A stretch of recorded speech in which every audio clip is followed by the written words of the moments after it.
When I refused to lend him more money, my uncle said, "You're useless without your job." So I quit the next week. Not because I needed to, but because I'd already sold my app for $1.4 million. Then I bought the house he'd always wanted. His face went pale. My name is Nate. I'm 27, and about 3 months ago, my uncle called me useless. It wasn't just a random insult. It wasn't said during some loud family argument or in the heat of a fight. No, it was cold, precise, and delivered with a smile. We were sitting around the dinner table at my mom's place. The kind of dinner where everyone pretends to be nice for 2 hours and then goes back to talking behind each other's backs the second dessert hits the table. Let me give you some context first. I work in software development, have for years. Officially, I was a back-end engineer at a mid-sized firm in the city. Stable job, decent salary, paid the bills. Unofficially, I'd been building something on the side for the last 2.5 years. A mental health AI platform I was quietly developing at night and on weekends, every spare hour I had. No one in my family really knew about it. My mom thought I was playing with robots again, like when I was a kid. My uncle Greg thought I was wasting my time unless I was clocking in at an office with a tie. And to be fair, Greg's opinion had always carried weight, at least in our family. He wasn't my dad. But after my dad died when I was 13, Greg stepped in a little, just enough to feel like he deserved credit for raising me, even though most of that load fell on my mom. He helped with rides, made me mow his lawn in the summers, and threw around phrases like "toughen him up" while I shoveled his icy driveway at 15. And for the last few years, he had a habit of borrowing money. Not huge sums at first, just $200 here, $500 there. Then it crept into the thousands. "It's just temporary," he'd say. "Your cousin's braces wiped us out this month." Or, "Your aunt's car broke down, and it's the only one that gets her to work." Always some crisis. And I helped. Quietly. I didn't want to create waves. I had the money, and he was family. But I noticed something over time. The money never came back. The requests never stopped. And the thank yous turned into expectations. Fast forward to this dinner. It was my mom's birthday. She made her famous spinach lasagna, which I pretended to like because she loved making it. My aunt was there, Greg of course, my cousin Emma and her husband, and a couple of neighbors who always tagged along for free food. Everything was going fine. Well, fine in the way that families do when everyone's lying politely through gritted teeth. Then Greg leans back, sips from his beer bottle, and hits me with it. "So, Nate, any chance you can help me out again?" I pause. "Depends on what you mean by help." He smirks. 10 grand. Just a short-term thing. Some debt I need to clear, getting crushed with interest. My fork stopped halfway to my mouth. I looked at him. "Greg, I've helped a lot already. I think it's time someone else stepped up." He didn't blink, just raised his eyebrows and said, "What else are you going to do with that paycheck? Sit on it. Without your job, you're just a guy with a keyboard. Useless." And he smiled. Not a nervous smile. Not an embarrassed one. A smug, knowing grin. Like he believed he'd just put me in my place in front of everyone. Nobody said anything. Not my mom. Not my cousin. Not the neighbors. Even the fork I'd been holding felt like it had frozen midair. I slowly set it down. Took a sip of water. Then I just smiled back. "Right," I said quietly. "Good to know." I didn't argue. I didn't defend myself. I didn't need to. Because what Greg didn't know, what no one at that table knew, is that 2 days earlier, I'd signed the biggest contract of my life. My app, the one I'd been quietly developing in my off hours, had just been acquired. The ink was still drying. It wasn't public. It hadn't hit the tech sites. But the deal was closed. The money was already being processed. $1.4 million. Clean. Fully legal. Fully mine. And Greg had just tried to squeeze me for 10 grand. Then called me useless, without even knowing that I'd become the most financially independent person at that table. I went home that night without saying another word. No dramatic speech. No comeback line. No passive-aggressive Facebook post. Just silence. And a decision forming in my head. Because I realized something that night. Something that had been simmering quietly inside me for years. It wasn't just about the money. It was about how people like Greg think they can own you as long as you stay small. That night, I decided I wasn't going to play small anymore. And the first move? Quitting my job. Not because I needed to, but because I wanted to watch the look on Greg's face when he realized that the guy he called useless had already outgrown him completely. I showed up at work Monday morning like it was any other day. I wore the same hoodie I always did, nodded at the front desk lady, grabbed a burnt coffee from the break room, and logged into Slack. But the entire time, my resignation email was already typed up in another tab. I've been working there for 4 years. Decent pay, solid team, good manager. They treated me well enough. But I realized after that dinner with Greg, I didn't owe them my time anymore. I'd outgrown the job. I just hadn't admitted it to myself until someone tried to define my entire worth by it. It's funny how one comment, "You're useless without your job," can hit a pressure point so deep it pushes you off a ledge you were too comfortable standing on. At 11:24 a.m., I hit send. Resignation, effective immediately. I thanked them, wished the team success, and offered to do a quick handover if needed. But I wasn't sticking around. No 2 weeks. No polite goodbye lunch. No more pretending I needed this place. I quietly closed my laptop, packed the photos from my desk, 2 of them, one of my dad, one of my dog, and walked out. My phone buzzed within minutes. First, from my team lead. Then HR. I ignored both. I took the long way home. Grabbed a cappuccino from a small cafe I liked, but never had time to visit. Sat outside in the sun for the first time in months. No Slack notifications buzzing in my pocket. No guilt about losing productivity. That evening, my mom called. She'd already heard. "Nate, is everything okay?" "Yeah, everything's great, actually. But your job, why would you just walk out like that? Did something happen?" I could hear the panic in her voice. Not anger, just fear. Growing up, security was everything to her. After my dad died, she held on to routine like it was a life raft. I hesitated, thought about telling her the truth. Instead, I said, "I've been planning this for a while. It's time for something new." She sighed. "I wish you'd told me. Greg said he's worried. He thinks you're spiraling." Of course he did. Greg always played the concerned uncle routine when he wanted to look like the good guy. It was his favorite costume, concern. "He can relax," I said. "I'm not spiraling. I'm choosing." She didn't press. She never did when I used that voice, the calm, final one that said I was done explaining. After we hung up, I opened my banking app. The wire transfer was in. Just like that, I was a millionaire. Now, here's the thing. I didn't go on a shopping spree. I didn't buy a Tesla or book a flight to Bali. I didn't even upgrade my apartment. I just sat there, alone, in the quiet. And I let it sink in that for the first time in my life, I wasn't anyone's employee or safety net or backup plan. I was free. And oddly, the first thing I felt wasn't joy. It was clarity.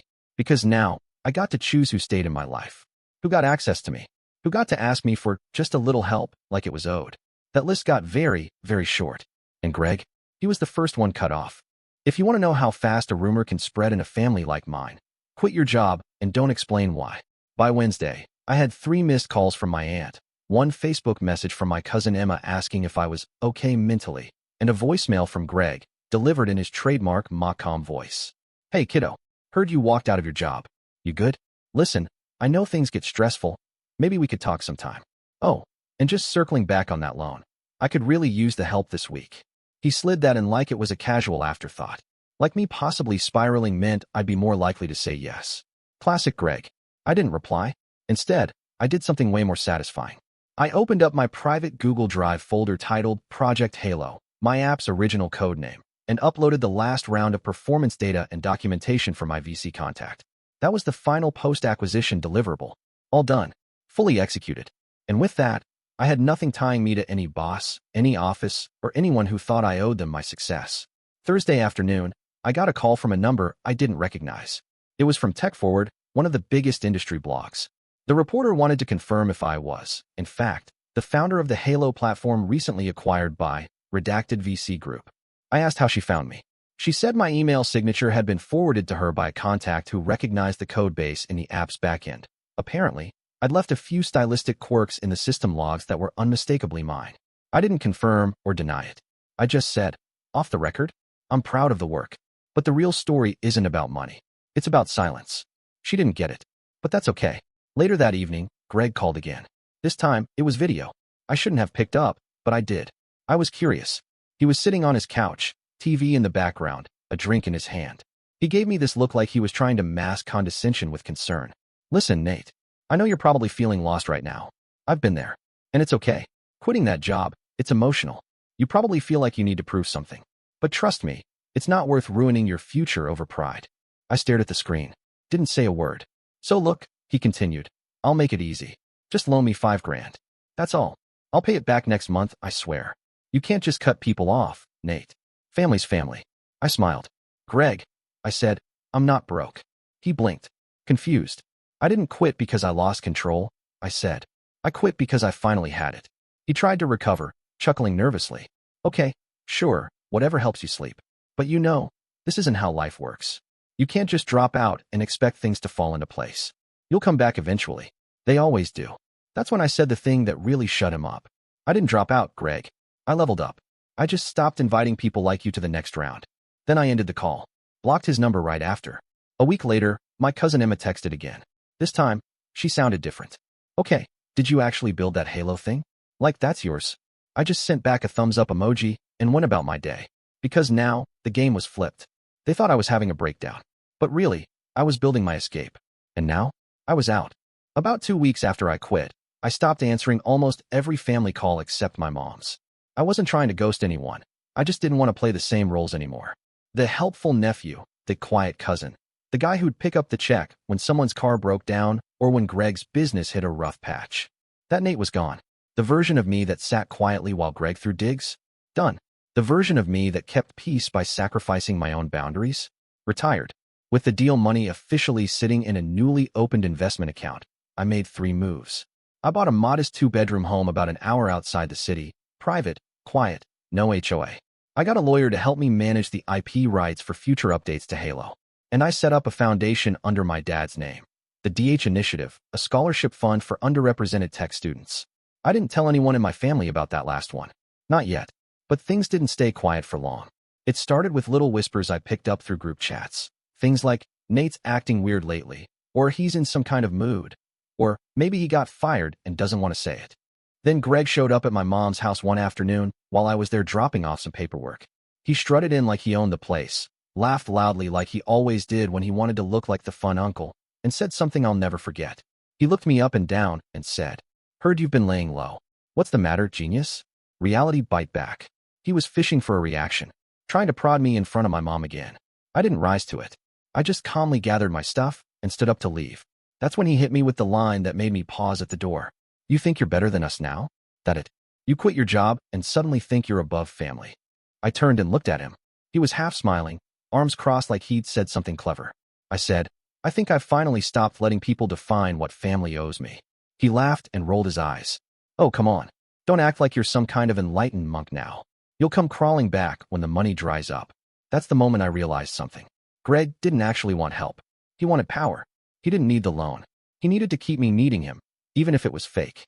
That way, he got to be the guy who was there for me. Got to keep spinning the story that he helped raise me. Got to wear the title of hero uncle while draining everyone around him like a leech in khakis. I didn't say anything else. I just left. 2 days later, Greg's son, my cousin Matt, texted me. He'd been digging around online and found the TechCrunch piece. It didn't name me directly, but he matched the app's early prototype screenshots to an old GitHub account we once used for a school project back in college. Matt said, "Dude, this is yours, right? Halo, that's you." I sent a shrug gif back. He replied, "Holy hell, you built it, and you never told anyone?" "Why?" I wrote, "Because I didn't build it for them. I built it for me." That weekend, Matt came over. Just the 2 of us. We grabbed beers and sat in the backyard. No drama, no gossip.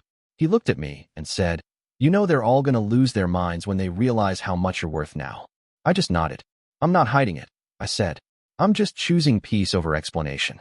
The phone call stopped for a while after that. Not just Greg, everyone. It was like they were waiting to see what I'd do next. Like some kind of unspoken standoff where I was supposed to come back to the table and explain myself. Apologize for setting boundaries. Maybe even ask for forgiveness for not being the version of Nate they were used to. But silence, I've learned, makes people reveal themselves. It was a Tuesday afternoon when Greg showed up. Not a call, not a heads up, just bam, bam, bam. 3 hard knocks on my door, like he thought I owed him an audience. He was standing there on my porch in jeans and a wrinkled polo, holding a folder under his arm. Behind him, I could see the dust on his old pickup, like he'd driven straight from some job site and didn't even care. "Can we talk?" he said. "No hello." I stepped out, closed the door behind me. He got right to it. "Listen, I know you're mad, but family talks things out. You and me, we go back, right? I've been there since you were a kid. I gave you rides, picked you up from school, bought you your first damn baseball glove." I said nothing. "You think that kind of thing doesn't matter? You think just because you've got some money now, you get to erase all that?" Then he took a step closer, lowered his voice, and said, "You owe me, Nate. I made you." That line.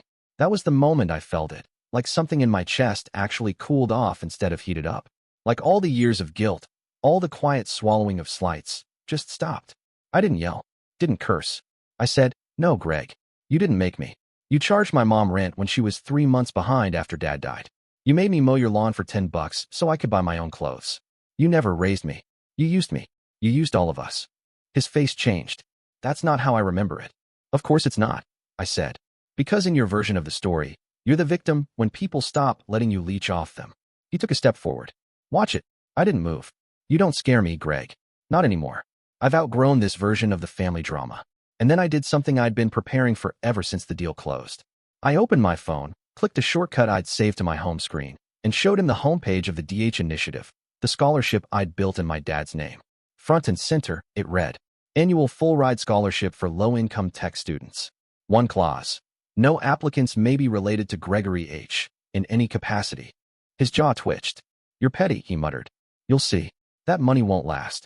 You'll burn through it and come crawling back. No, I said. You will. Because I was your plan. And now I'm not. He didn't say another word. He turned, stormed off, and slammed his truck door so hard my mailbox rattled. That was the last time we ever spoke. But it wasn't the last I heard of him. 2 weeks later, my cousin Matt sent me a screenshot of Greg's Facebook post. It was a long, self-pitying rant full of vague jabs about family turning on you, money changing people, and how you can give someone everything and still be disrespected. The post had 0 likes and 1 comment from his wife saying, we'll get through this. But they wouldn't, because a month after that, Greg's business filed for bankruptcy. I didn't smile. I didn't cheer. I just sipped my coffee, looked out my window, and let the quiet hold me. Because sometimes the most powerful thing you can do is not fight, but simply walk away. Some people think revenge means fire, a loud confrontation, a screaming match in a parking lot, a viral takedown post on Facebook that ends in 100 comments and family drama for weeks. But me? I believe the sharpest revenge is silence. The kind that echoes. The kind that makes the person wonder what you're thinking, where you've gone, how you're doing, and most importantly, why they're not part of it. After Greg stormed off that day, I didn't hear from him again. Not directly. Oh, I still saw the ripples. My aunt would call my mom and accidentally drop hints about how hard things were financially. My cousin Emma tried to reach out to check in again, this time with a suspicious amount of sympathy in her voice, like maybe I'd softened. I hadn't. Instead, I focused on building. I met with advisors, expanded Halo's integration team, brought on 2 developers I used to mentor, and quietly laid the groundwork for something bigger, an ecosystem of wellness tools for underserved communities. That became the second phase of my plan. Not just exit, but elevate. Take what I learned and make it impossible for Greg, or anyone like him, to ever position themselves as necessary in my story again. One night, I got a call from Matt again, Greg's son. He was working in retail management, trying to get into software. We talked honestly. He apologized for the way his dad had treated me growing up. Said he always knew there was something off, but didn't have the words for it until now.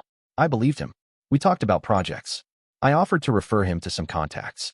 Not because he was family, but because he had earned it. And unlike Greg, he didn't come with expectations wrapped in guilt. That was the difference. Meanwhile, Greg was unraveling in real time. He burned bridges with old clients. Was seen yelling at a clerk in a hardware store. His business turned out to be held together by duct tape, unpaid invoices, and the belief that someone, usually me, would bail him out. When that stopped, so did everything else. I never said a word. Not even when TechCrunch ran a follow-up article listing the most promising wellness tech acquisitions of the quarter, and Halo was front and center, with me named as the founder this time. Greg didn't comment, but I know he saw it. How?